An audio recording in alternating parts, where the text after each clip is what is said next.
Welcome to Lesson 5 of our series. By now you know where your money is going. You're paying yourself first. You're funding your sinking funds. And you're probably starting to notice something. There's a gap, maybe a small one, maybe a bigger one, between what's coming in and what your plan needs. Financial progress almost always comes down to one simple equation. Increase the gap between your earnings and your spending. The gap between what you earn and what you spend, that gap is where every dollar of wealth building lives. There are only two ways to make it bigger: spend less or earn more. Most people focus on only one. The most successful do both. Now let's take a look at each of these in turn. The wrong way to cut expenses is to slash everything you love. That kind of plan lasts about 3 weeks. You'll resent it, you'll cheat on it, and you'll eventually quit. Then you'll feel like a failure and never try again. I don't want that for you. This plan needs to feel sustainable enough to still work 6 months from now. The right way is to look for the silent leaks, the spending you don't actually value, but you're doing on autopilot. Here are the highest leverage places to look. Subscriptions you forgot you had. Audit them all. Cancel the ones you haven't used in 60 days. Most people find $40, $100 a month here on their first sweep. Phone and internet bills. Call your provider once a year and ask, is there a better plan or promotion available? Most of the time, there is. This phone call is the highest dollar per minute work most people will ever do. Insurance premiums. Get fresh quotes every 2 years. Loyalty discounts are usually smaller than what you'd save by switching. Grocery spending. A weekly meal plan, a written list, and not shopping while hungry.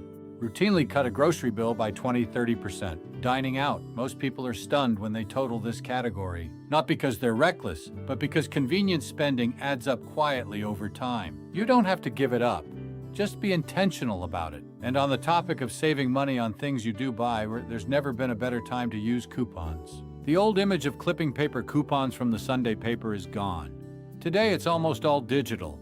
Most grocery stores have an app with digital coupons that load to your loyalty card. 5 minutes of clipping before each trip routinely saves 10 to 20%. Rakuten and Capital One Shopping give you cash back on most online purchases. Just install the browser extension. Ibotta gives you cash back on grocery items after you upload your receipt.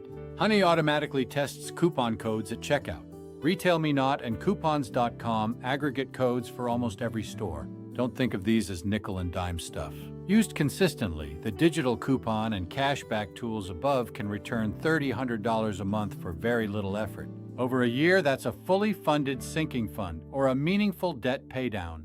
You do not need to become obsessive about every dollar. The goal is intentionality, not anxiety. Now, here is a profound truth that is well worth pondering for a moment. The upside on the income side of your budget is much larger than the downside on the spending side. You can only cut your expenses so far before you've hit bone. You can never run out of upside on what you can earn. This doesn't mean you have to burn out at a second full-time job, but it does mean income is a lever worth pulling. Here are a few different directions to consider as you build your plan. Ask for a raise at your current job. Most people are underpaid because they never ask. Come prepared with what you've delivered and what comparable roles pay. Pick up a side gig that uses skills you already have. Freelance design, writing, consulting, tutoring, bookkeeping, photography. Sell things you no longer need. The average American household has thousands of dollars of unused items sitting in closets and garages. Facebook Marketplace, eBay, Poshmark. Pick up gig work, DoorDash, Instacart, Uber for a defined goal, not a lifestyle. I'm doing this until I've paid off the credit card as a healthy frame. Monetize a hobby. Many people have a skill they've been giving away for free that someone would happily pay for. If your sales aren't moving you toward your vision fast enough, ask yourself, what value can I offer the world outside of my 9 to 5? Even an extra $200 to $500 a month redirected entirely into your plan dramatically accelerates everything. Debt gets paid off years faster, sinking funds fill up, retirement compounds. The math is breathtaking. Small improvements repeated month after month can completely change your financial future. Now, let's take a moment for a brief word about sacrifice. Some of what we're talking about requires choosing tomorrow over today. A smaller house than you could qualify for, a used car instead of a new one, a vacation that costs $2,000 instead of $8,000, cooking at home 5 nights a week instead of 2. None of these are about deprivation. They're about deciding that your future matters more than impressing people today. A lot of people try to look wealthy. Far fewer quietly build actual financial freedom. Please turn back to your workbook to review the information on page 10 and complete the questions on page 11. Let's see how much money you can find. Then, I'll see you back for the final lesson and some words of encouragement.